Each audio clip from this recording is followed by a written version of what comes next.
And now, if you would, let me introduce you to my world record lake trout. Hey folks, do me a favor, practice CPR, catch, photo, and release. The future of fishing is truly in your hands.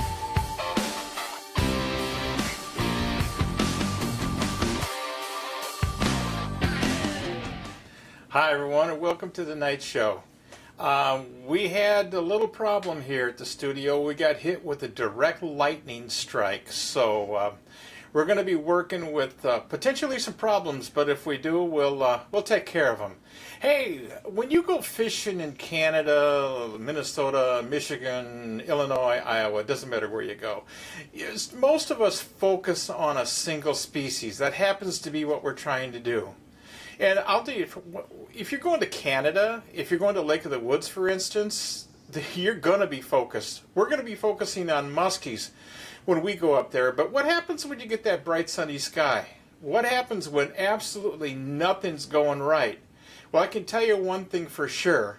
It is an absolute miserable experience if you can't get on the fish you're looking for.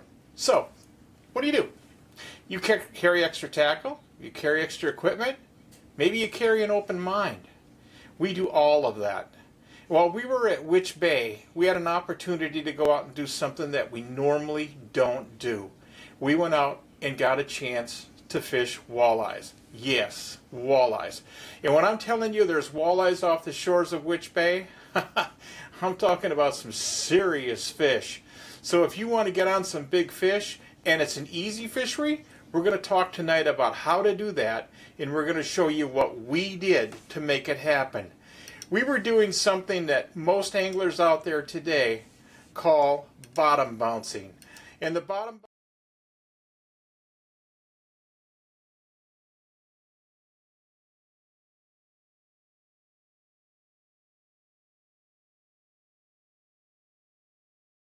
Now, what we showed you there was a bit of a piece that had sand or muck. And that muck and sand is going to be around.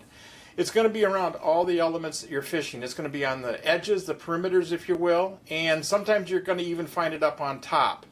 But the truth of the matter is, when you have an opportunity to go fish like this, and you have somebody like Tim, or Dick, that's going to be taking us out on the water, we're going to take full advantage of it.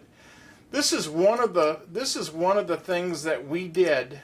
So you've got contact with what's going on, and you're trailing a bait behind it. So consequently, that said, you have an opportunity to feel not only the bottom, where you are in relationship to the bottom, but you actually also get to feel the fish come up behind it. Now, if you notice right above my head in the graphic, well, that is a soft plastics, folks. We're going to be talking a little bit tonight about the variables that you can use when you go out and do this kind of stuff. But the truth of the matter is we never touched live bait, not once. And that's a critical factor. That is a big deal.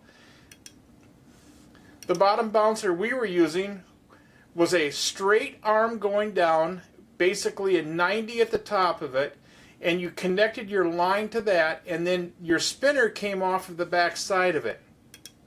This would be representative of what the average fisherman's going to be using when they're out there. This is a rig a bottom bouncing rig that people use when they use live bait. Now, we're not doing much different with our rig, except we had artificial bait on it. A little bit later in the show here, I'm going to show you something that is kind of a trick, if you will. We really didn't take advantage of it. I learned of it after I got back. But using the bottom bouncing rig, getting up on top of these sunken islands and making full course out of it, you can catch a ton of walleyes. Let's join Bob Crone and Dick and myself as we're out on Lake of the Woods for some giant, absolute giant walleyes.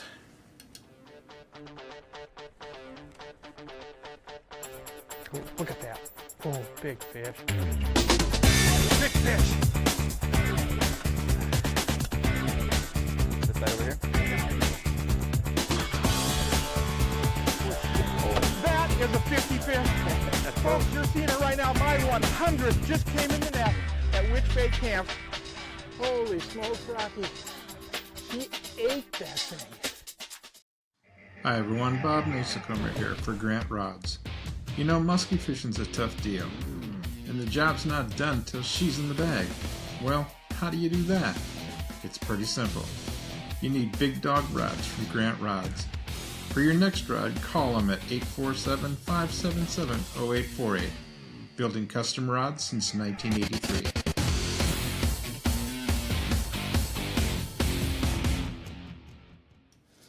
Alright, so if you're at Witch Bay, folks, you're not going to have to fish very, very far away from the door. And I'm serious about this. Now, we've just taken a general map of Lake of the Woods. And what we're going to be talking about tonight are isolated structures. They're small structures. They're structures you can manage.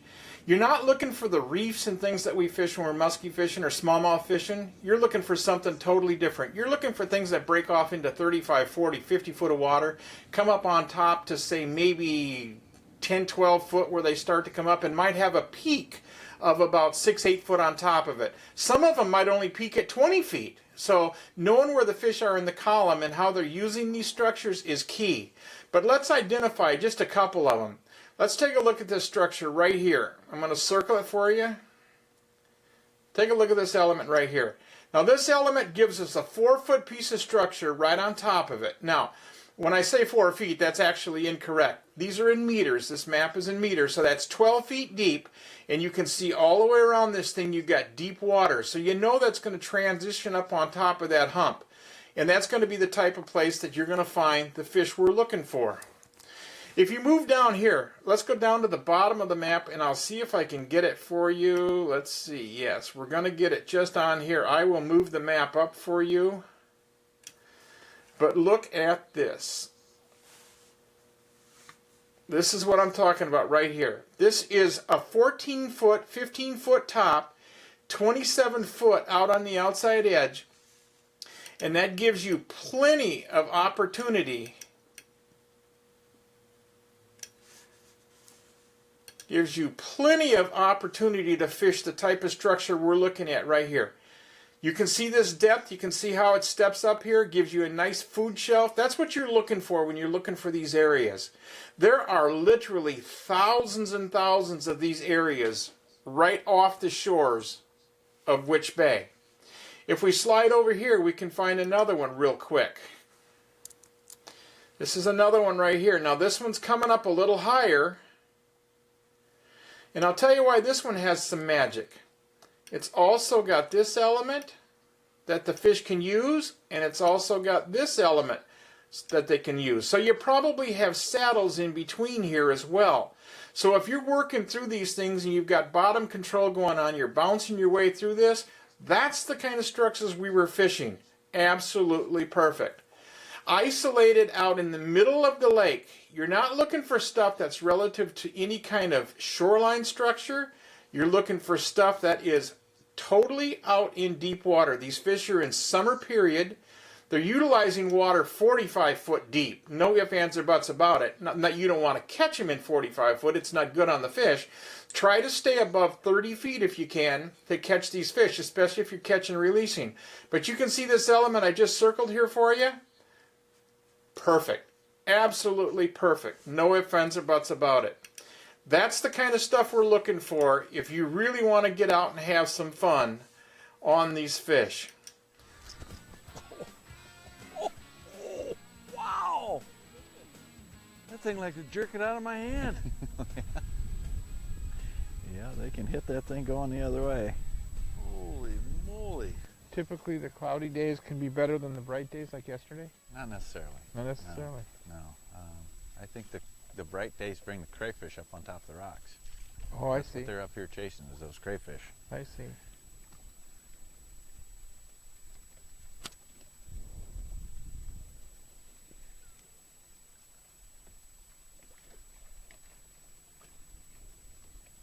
There's one. Starting to shallow up here now. Good one? Probably 3 pounds, 4 pounds maybe. Fighting nicely. Out here for you.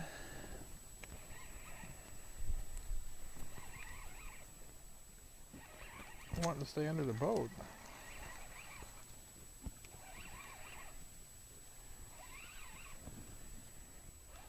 fish. They're very nice. There we go. Well, so I was wrong. Yeah, so you were wrong. Yeah, 3-4 pounds. I was wrong, huh? Can't always be right. Very nice. Yeah. I think she hit it a couple of times too before I got her. Yeah, they have a tendency to crawl up on that worm a little ways. Yeah. Can you hand me the needle nose pliers that are right there? Thank you. Need to get those in my pocket. That little bitty flesh hook, but they hook really well. I don't know, I'd say probably what, 25? Yeah, The 25 pelican maybe. wants that fish. Pelican wants this fish. Pelican, you may have to wait for this fish. Sorry, but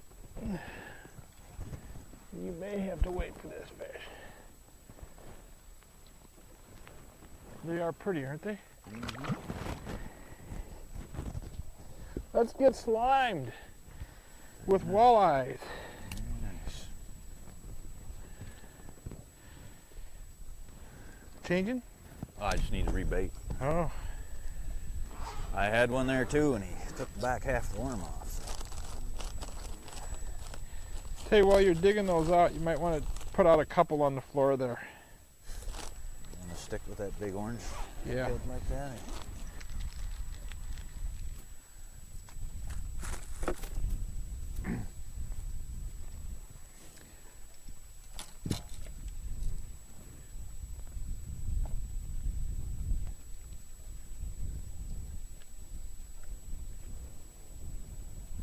Getting deeper?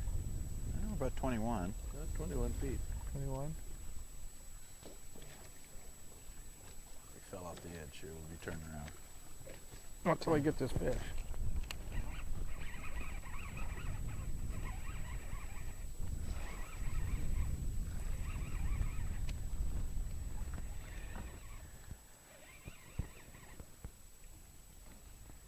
Nice. Yeah? No, he's okay. Yeah, that's a nice one.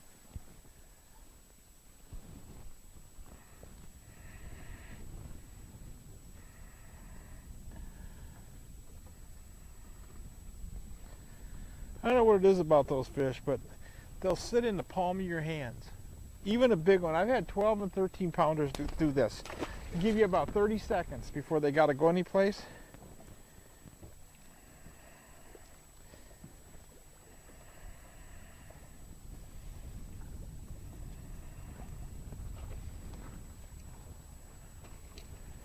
We're going back into it. Yep. We're out here in about 45 feet. Pull us back in. 45 feet. Oh, man. That's where Bob likes to fish. Oops. Where the big ones hide out. You do better with top water out here in this deep. Yeah. That's what I kind of figured. Yeah. Yeah, top water's the magic out Top here. water, buzz baits. Buzz baits. Buzz baits. Hula poppers in 50 feet. Yeah. Well, I like them little stick baits with the turbo props on the back end of them. Oh, yeah? They really were good. Actually, 80 feet of water is better for them. So. 80 feet. Oh, yep. Oh, there's fish down there. 47 feet. Wow. Lake trout. Trout and suckers and 49 feet. whitefish. 49 feet. You Yeah, said now go we're right. Yep. Now we're coming up. This time he did go right. Yeah. We're coming up. Yeah. We're getting back on her now. Coming back up on the hump. This is where the big ones lie. You have a lot of folks come up that cross over between the walleye and the muskie and the walleye and the smallmouth, and they just kick back and forth depending Yeah. on the day and the Yeah. condition. You know, this is such a great area to catch multi-species, so everybody comes up here with the idea they're going to fish for all the fish. Yeah. You know, spend a little bit of time doing everything. Pick your days a little bit, you know, that way you can kind of, you know, if you get a tough day for the muskies, then do some walleye Do fishing. some walleye. I know. I really need to do more of that. We spend so much time specifically chasing muskies Mm-hmm. that we miss a lot of the experience, if you will, because we work so hard to get those big fish. Mhm. And there are times when you say to yourself and to everybody else, you can't catch them in the cabin, which means you got to keep casting. That's right. But to break away for a couple hours and go fish some shorelines and stuff for smallmouth gives you a little bit of a breath of fresh air and go back to work again. Yeah. We're going to do more and more of it, I think. You know, this is such a great fishery. There's plenty of opportunity here to fish everything. And, Yeah. And they're all right here. So.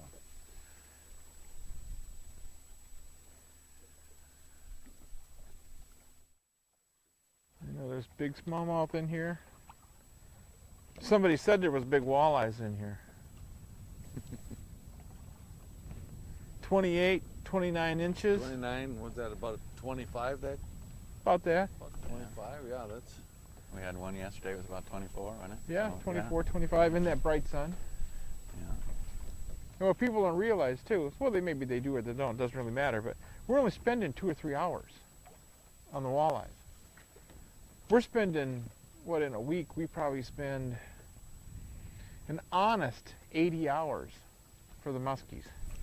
Time on water, not necessarily casting, but time on the water for them, devoted to them. One thing I think is kind of cool about what we're doing here, you could take somebody that doesn't have the physical capabilities of going out casting, Mm-hmm.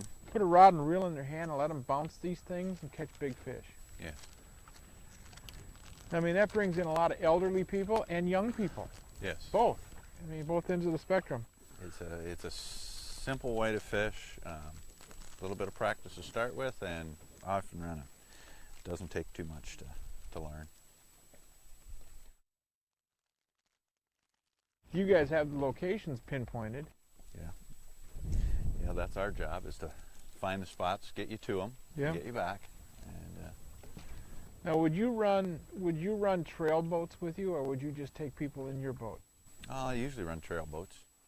So you would come out to an area like this with, say, 3 boats. Sure. And then disperse everybody and say, okay, kind of pick up on the 20-foot line, don't go deeper than the 30-foot line, and kind of stay in that zone, Right. and just meander around and do the best you can. Right. Oh, cool. Teaching them, of course, the technique of the bottom bouncing itself. Try to get, anybody who's unfamiliar with it, you try to get a person in your boat at least once during their stay to really fine-tune their presentation. But otherwise, you get them right alongside you. I tell them, just get right beside me. Go the same speed I'm going. Yeah. If you're using the same lure, go exactly the same speed I'm doing. Yeah, follow the same track and everything. Once you get to learn what you're feeling for here, how far back your line is, how hard your sinker's hit, and those sort of things, then you can take off and go anywhere on your own. But to start with, just get right with me. Get right beside me. Yeah, that's a cool deal. I think one thing the governments need to learn is the value of that. Mm-hmm. The value of getting somebody familiar with the sport, technique, the feel of the technique, Right. and then the locations. It's so critical that tourism's a huge, huge industry. It's got to be Canada's largest. Right. I mean, I would assume that it is. So you take an industry that large, and you would have to get behind with positive support and get as many people as you can, educating people so they'll come back. Right. They want to enjoy the experience. I mean, let's face it, it costs money.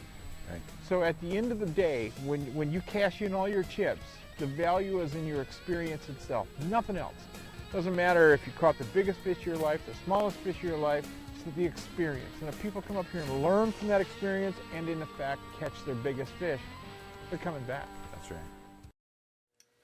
So were you paying attention there? It is important to have fun. And it's important, like I said on the video, that the government starts to understand there are people with skill sets. And these people with skill sets may not always be Canadians. They may be people from other places. It's the skill set that's on the water that teaches somebody how to do something. It's that excites them. It's that makes them come back. And tourism being as big as it is, you would think that the ministry would open up their arms and offer opportunities for people with gainful knowledge to come up there and teach clients of the resort exactly what they're doing. It's a key thing. We're going to talk a little bit about the actual bottom bouncing rigs we were using, but before we get into that, I want to talk about the blades. If you understand anything at all about spinning rigs that are on there. And I don't profess to be a walleye expert by any stretch of the imagination. I can hold my own for muskies, no doubt about it. I can hold my own for lake trout, northern pike, peacock bass. I can hold my own on a lot of species. But when it comes to walleye fishing, I catch them by accident. And oh, by accident, I've caught walleyes right there at Witch Bay, 33, 34, and 35-inch walleyes. Folks, you're talking about walleyes that are 15 pounds. I had Chad Hopke with me. We were doing a musky show, and he caught one on a JP6 that was 35 and a half inches long. That is a very, very big fish. But back to the blades. You have basically three different types of blades that you're going to be using on these spinning rigs. You're going to have a Colorado blade, which is a broad fan blade. It's what we use, obviously a smaller version of it, but it's what we use on our inlines for our muskies. It's the same thing. And of course, then you have an Indiana blade, which is a little softer in terms, it's elongated. The cup on the end of the blade isn't nearly as radical, and it doesn't have nearly as much thump. And then you have a willow leaf blade. Willow leaf is even longer yet. That willow leaf blade has a lot of flash. It's a flamboyant blade, if you will, but it doesn't put off much vibration, and it certainly doesn't pull hard. Now, the reason I'm telling you about these three blades is because based on your wind conditions, your boat speed, where your fish are, and how you have to regulate your control, your blades actually affect the depth of your presentation. You take your Colorado blade, when it's spinning back there, it's got a lot of resistance, so it's going to have lift. This lure with a Colorado blade on it is going to make your plastic worm run higher in the column. Hence, just the difference. If you're running the willow's going to let that thing sink down in the water a little bit more. Let's take just a second here and look at a couple of rigs that we put together for you. Now, the rig that you see that's marked as number 1, that's a straight shaft rig. Now, I don't know anything about that. I know that people use them. It isn't what we were using, but people do it. They're very good from what I understand if you're working with really jagged stuff and you're doing a lot of vertical. Picking it up, putting it down, picking it up, putting it down. And then the one down, the number 2, is very much representative of what we're using, except a smaller version. The smaller version that we're using had a longer arm on it, much like the number 1. And what we did also is we bent the wire back at the base where the weight is. We swept that wire back, and it gave us a softer approach to the bottom itself, which we found to be advantageous. Number 3, that's going to skid over the boulders. That's going to skid around things a little bit easier. You can see your presentation's going to run more straight back behind it, but yet you have bottom control, and you're going to be running a faster presentation with that one. Right behind me, and I'll remove myself. I don't think I can because of what we're doing. I think we're going to lose our audio if we do. Let's just see what happens here. If it does, then I'll come back to it again. Miracle of television. So that being said, take a look at number 6, number 5, number 6, and number 7. These are all straight elements, and the people that are using these, man, I'll tell you, they love them, especially the ones that are pliable. Ted Takasaki and I were fishing one time, and he was talking about the variables of this bottom bouncy stuff. And this was before I had an opportunity to go out and experience it. So again, these are the different types of things you got. There's weight to be considered, there's blades to be considered, there's angle of the wire to be considered, and there's also how far back you're running your bait to be considered. All of these things need to be considered. So you might have a handful or a boat full of these elements in your boat just to get the job done. Another process that let me move myself over here real quick. I'm doing this all by myself tonight. There we go. This is more typical of what we were doing. This is a straight bottom down on it. You can see the float. Now, this is something different than what we were doing. The float between the hook and the connection to the bottom bouncing rig itself. That's going to elevate your presentation for you. So let's say the fish are suspended. They're higher in the water column than you want them to be. Well, this gives you an opportunity to gear yourself, gauge where the fish are on your graph or your locator, and then turn around and set your bottom bouncing rig up with a float device that allows you to elevate your presentation and get right square in front of the fish. Here's the live bait rig. You can see the element right above my head. Element right above my head is the type we were using. It has the artificial on it. The one above that is the leech or the minnow rig that the live bait fishermen prefer. And this is something that's always kind of mystified me, because I'm not a live bait fisherman. So I've never put a lot of merit, if you will, into having to go to live bait. I know people do, and I know people catch fish doing it. But we filled the boat in, we had about an hour and a half one day, and we had about 2 hours the other day. And we literally filled the boat off the shores of Witch Bay and never touched a piece of live bait. That's key to me. Let's get back and enjoy just a little bit of what Dick, Bob, and I were doing.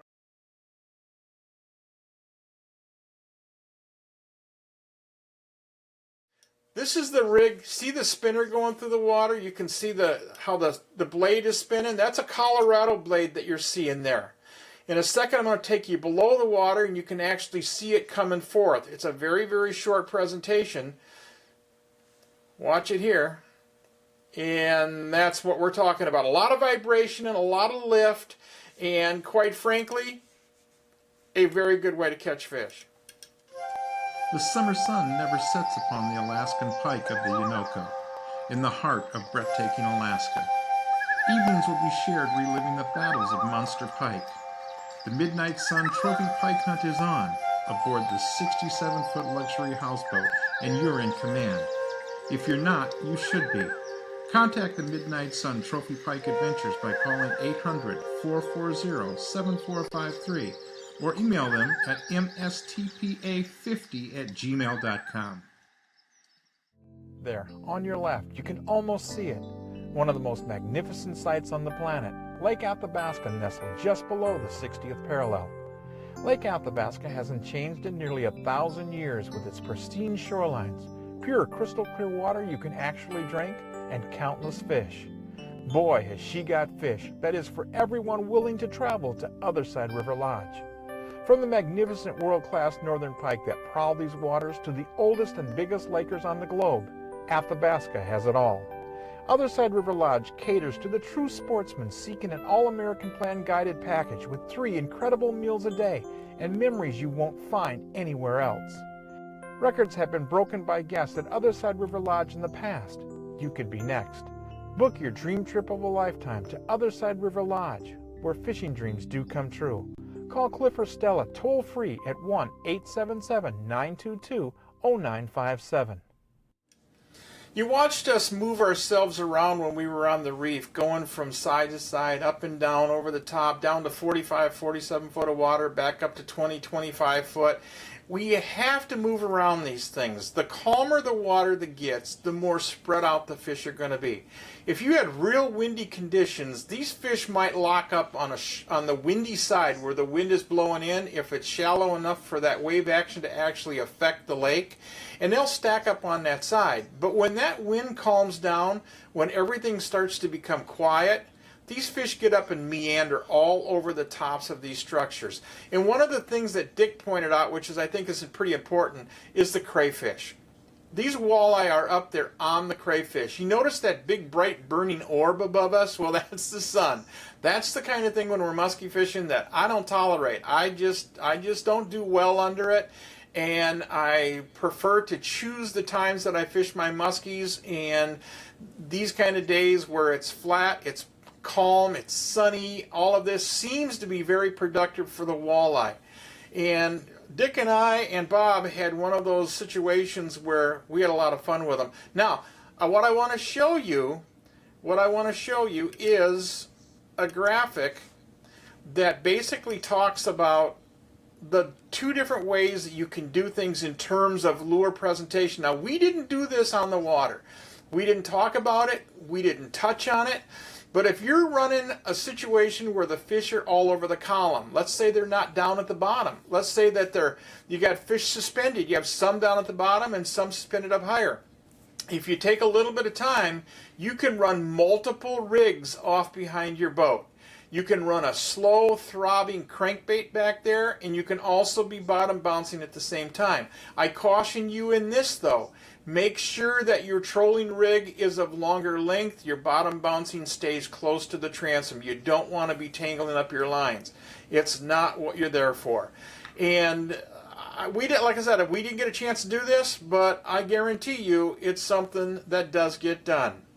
No ifs, ands, or buts about it.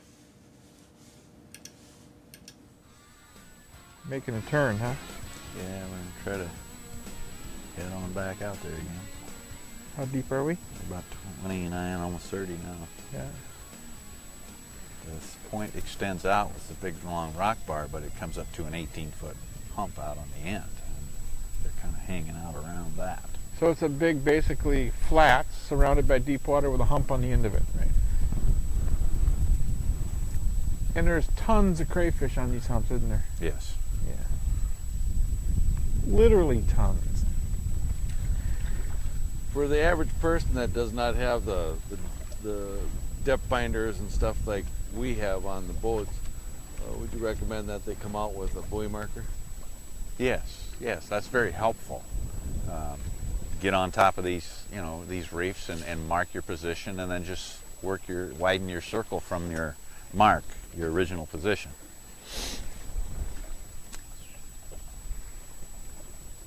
How many people tangle up their lines? Yeah, sometimes you get too many people fishing on the same side of the boat. But what usually? Oh shoot, I missed mine. You missed yours? Yeah, you took off like a rocket. Yeah, I got a little one. Whoa, my reel. There we go. Come here, girl. Usually happens is they're using different size weights. Oh, I see. And one will be back so much farther. Toe length is different You then. need to get the lighter weights in the back, Yeah, heavier weights toward the front, and then you keep from getting tangled. makes sense.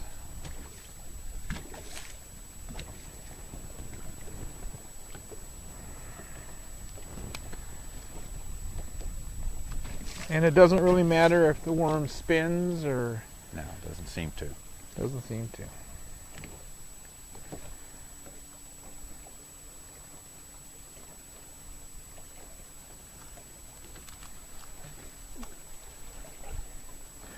Just so long as the blade's spinning. Yeah.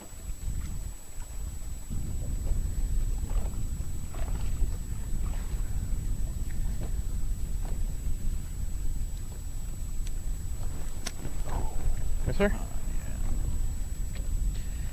I believe it did. Darn it! What happened there? Oh, There, got I that. got a fish. Yeah. I got mine. I got yours. I got mine. Oh, you got yours. All right, my turn. Got a double going?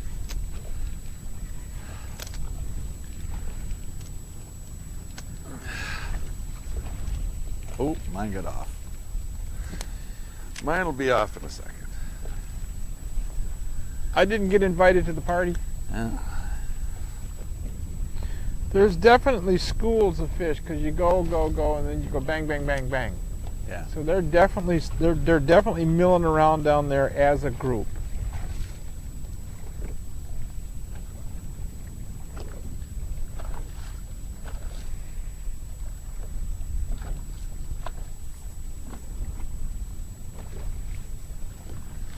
I think they usually hang around a particular reef for a period of time until they kind of get it cleaned out. They Yeah. either get all the crayfish gone or all the minnows, and once everything moves off or the crayfish are gone, then they start rummaging around and they find another one. Find some more for it. I know they had done some tracking studies down on the river, and they say that those walleyes will move as much as 10 miles in a day, Really? but they don't move that every day. Right.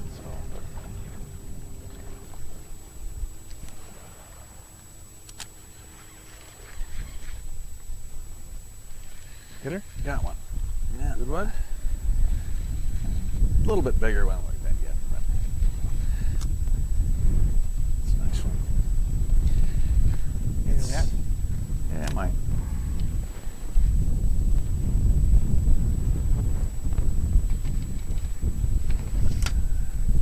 It's a little lighter weight than musky net.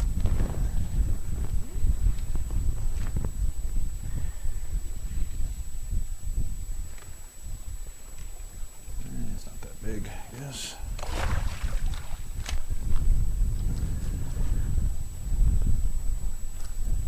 Got her? Yeah.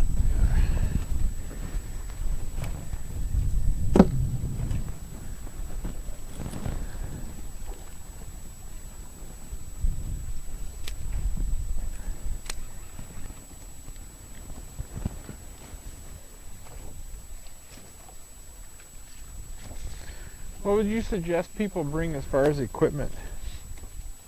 Well, for this bottom bouncing like this, I like a medium to a medium heavy rod, 6 to 6.5 feet, with a good bait caster.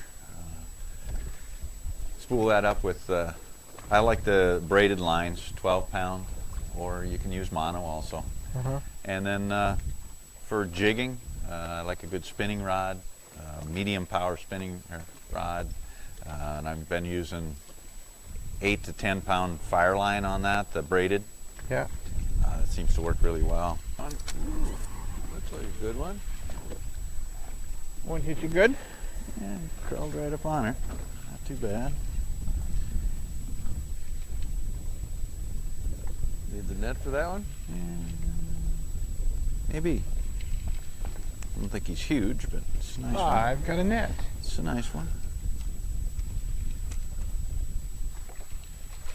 In the bag. That's a nice fish. Nice fish, huh?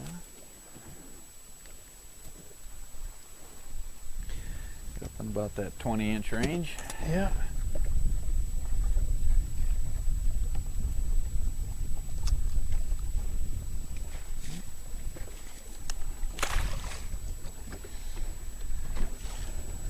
And I'm still amazed that we haven't touched a piece of live bait. Doing this all with artificial.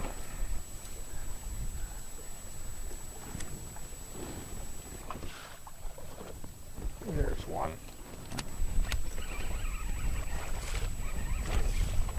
Here's one. Got a double going, do we? Yeah. If I could do my part. Triple them up, huh? Well, this one feels pretty good. He's there, and he's gone. Need a net?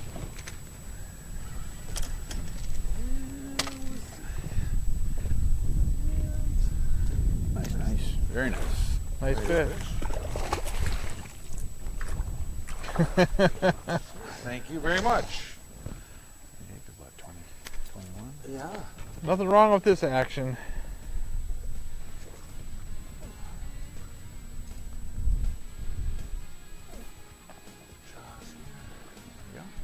Oh, thank you very much.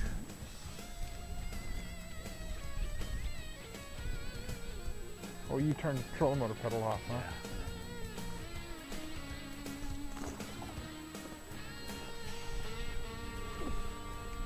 That was sweet. Bing, bing. Bing, bang.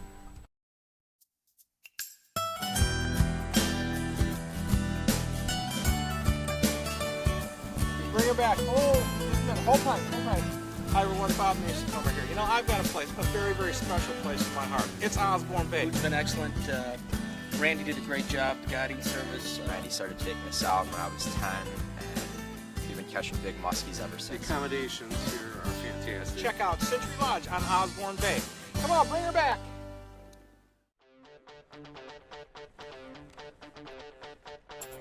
Oh, look at that. Oh, big fish. Big fish. This side over here? That is a 50 fish. Folks, you're seeing it right now. My 100th just came in the net at Witch Bay Camp. Holy smokes, Rocky. She ate that thing. Yeah, well, it's just a little bit easier to catch the walleyes than it is the muskies, no doubt about that. Hey, Al Linder and I were sitting one day and we were talking, and one of the things that I never forgot that Al was talking about, they had underwater cameras down on a famous walleye lake. And he said, Bob, you couldn't believe the carpet of walleyes that come up on top of these structures. They came up and they were just ravenous. They ate everything in sight as they went over the top of it. Once they were done feeding, they moved on. Now, you heard Dick talk about the range that these walleyes have got. People don't realize how large the range of these fish are. Some of these fish have got home ranges that are 3, 4, 5 miles. So when you start thinking about that and start looking at the various pieces of structures that are in the proximity that they're moving, you need a good map. You need a good mapping system, and you need to learn how to use it. Because these fish move from location to location to location, and you need to be moving with them. Hey, I got something else too. Look around us while you're watching this video. Count the boats you see. 0. None. This is peak of the walleye season, and there are walleye fishermen all over that lake. Witch Bay, for instance, had more walleye fishermen in camp than all other species combined. And still, we're sitting out there, not one other boat in sight. And it wasn't because we're in a secret place, it's because there's that many places to fish. Hey, I'm telling you, you want to catch walleyes, you want to have a lot of fun, you want to bottom bounce, jig fish, crankbaits, you want to do whatever you want to do, Witch Bay Camp on Lake of the Woods is going to give you that opportunity. We're going to get Steve and Gail on the show here later on in the season when the season gets rolling and start to get some input about what's going on at the lake. I really enjoy these people, and they're good to have. Let's take a couple of seconds and catch back up with.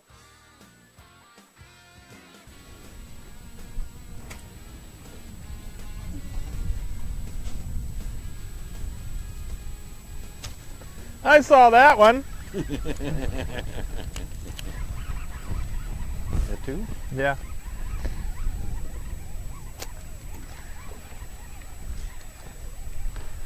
Anybody requiring that? No. Oh, double. Nice walleyes. Oh, lost nice them. walleyes. Yes, very nice walleyes. Oh, What's wrong with them? Lost them right at the boat. Otherwise, it would have been a double. Close to 10? Pardon? Close to 10 was it? About 9, 9.2, 9.3. Yeah. close to 10. Come on, open up. There we go. Thank you. Yeah, 9.2, 9.3. That was on a skinny day. Told one young kid one day he caught a 21-inch walleye. He was really proud of it, young, 10 years old or whatever. And I asked him the next morning, I said, now how big was that fish? He says 21. I said, no, it was 22. It grows an inch every day until the day you leave. And he looked at his dad and said, really? Get her? That's a load. That's a good one. Need the net for this one?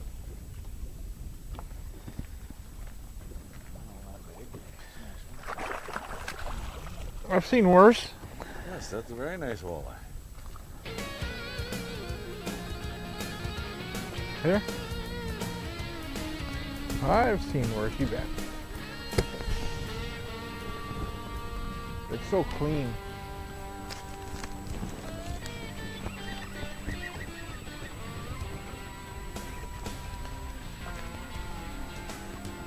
We got the same fish or what? I think so.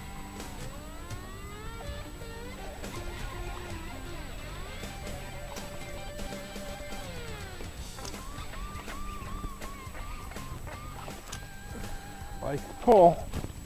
Huh? Likes to pull.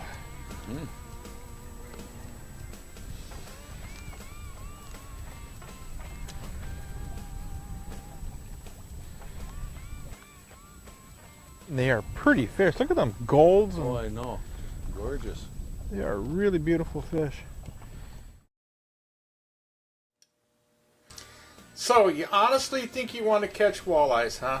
You honestly want to do musky fishing 24/7? I think you need to come up to Witch Bay Camp. Come on up and join these I folks. saw that one. Taste these walleyes, have a little bit of fun, meet Dick, meet the rest of the guides at the camp, Yeah. learn what walleye fishing's all about. I'm going to step out of here real quick and let these guys fish away Anybody requiring because we're working with a single mic tonight.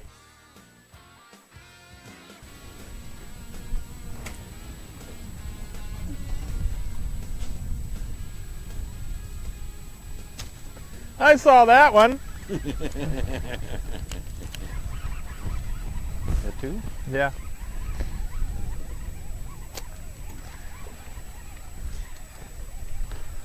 Anybody require a net? No. Double. Nice walleye. Oh, lost nice them. walleyes. Yes, very nice walleyes. Oh, Nothing wrong with them. Lost them right at the boat. Otherwise, it would have been a double. Close to 10? Pardon? Close to 10 with it? About 9.2, 9.3. Yeah. close to 10. Come on, open up. There we go. Thank you. Yeah, 9.2, 9.3. That was on a skinny day. Told one young kid one day he caught a 21-inch walleye. He was really proud of it, young, 10 years old or whatever. And I asked him the next morning, I said, now how big was that fish? He says 21. I said, no, it was 22. It grows an inch every day until the day you leave. And those are the stories that go home with the guests at Witch Bay. You know, we're limping through this tonight. Lightning hit us, a direct hit today, knocked out a bunch of stuff for us. And we're actually working on tonight on technology that we haven't had out of the box in probably 10 years. So that being said, I apologize for some of the messed up stuff tonight. I can guarantee you my thought process wasn't as straight as it should be. But that being said, don't let that bother you. Get up there to Witch Bay. Get up there and go walleye fishing. And if you don't want to go to Witch Bay and do some walleye fishing, there's other places. Just get on the water. Get your crankbaits, your jigs, your bottom bouncers. Get out there and have some fun. I personally want to get up there and do a little walleye fishing myself. I'm not even certain if Dick is still in camp anymore. Dick is actually a contractor, but he does work at the lodge from time to time, take special groups out. So you might want to call Steve and Gail and find out if Dick is going to be around the camp when you're going to be there, or find out when Dick is going to be there, if he is, and then book yourself in there at the same time, because this guy knows more about the walleyes on Lake of the Woods than anybody I've ever talked to. He can show you where they are, he can teach you how to catch them, and you can fill the boat. We caught hundreds of walleyes in the little bit of time that we fished them. And like I said earlier, Chad Hopke, he and I caught big fish.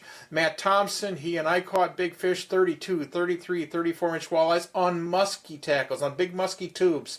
So consequently, that being said, they are there. They're there for you to enjoy.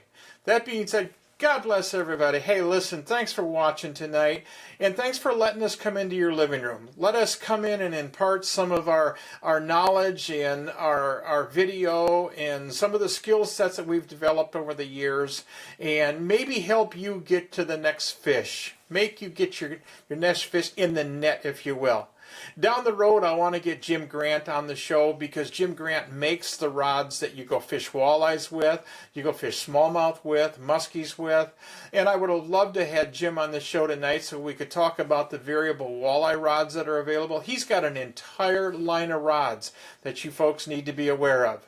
With that being said, hey, this is Bob Mehsikomer. I want to say God bless to everybody, and do me a favor. Go out there and kick a little tail. There, on your left, you can almost see it. One of the most magnificent sights on the planet, Lake Athabasca nestled just below the 60th parallel. Lake Athabasca hasn't changed in nearly 1,000 years, with its pristine shorelines, pure crystal clear water you can actually drink, and countless fish. Boy, has she got fish that is for everyone willing to travel to Otherside River Lodge. From the magnificent world-class northern pike that prowl these waters to the oldest and biggest lakers on the globe, Athabasca has it all. Otherside River Lodge caters to the true sportsman seeking an all-American plan guided package with 3 incredible meals a day and memories you won't find anywhere else. Records have been broken by guests at Otherside River Lodge in the past. You could be next. Book your dream trip of a lifetime to Otherside River Lodge, where fishing dreams do come true.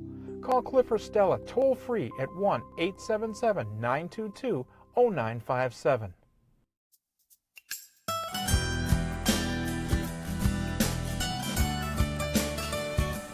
Bring her back. Oh, hold tight, hold tight. Hi everyone, Bob Mehsikomer here. You know, I've got a place, a very, very special place in my heart. It's Osborne Bay. It's been excellent. Randy did a great job, the guiding service. Randy started taking us out when I was 10, and we've been catching big muskies ever The since. accommodations here are fantastic. Check out Century Lodge on Osborne Bay. Come on, bring her back.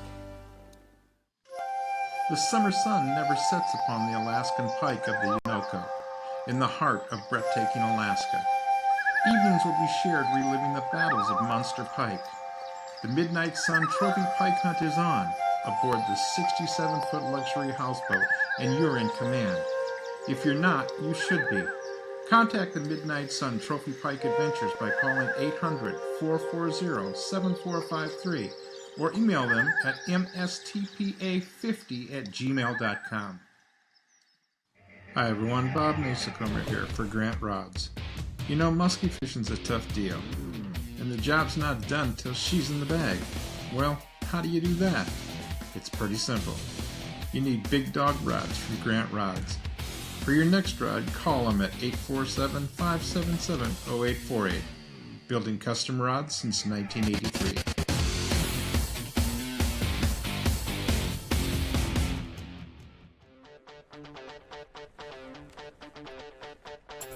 Oh, look at that. Oh, big fish. Big fish.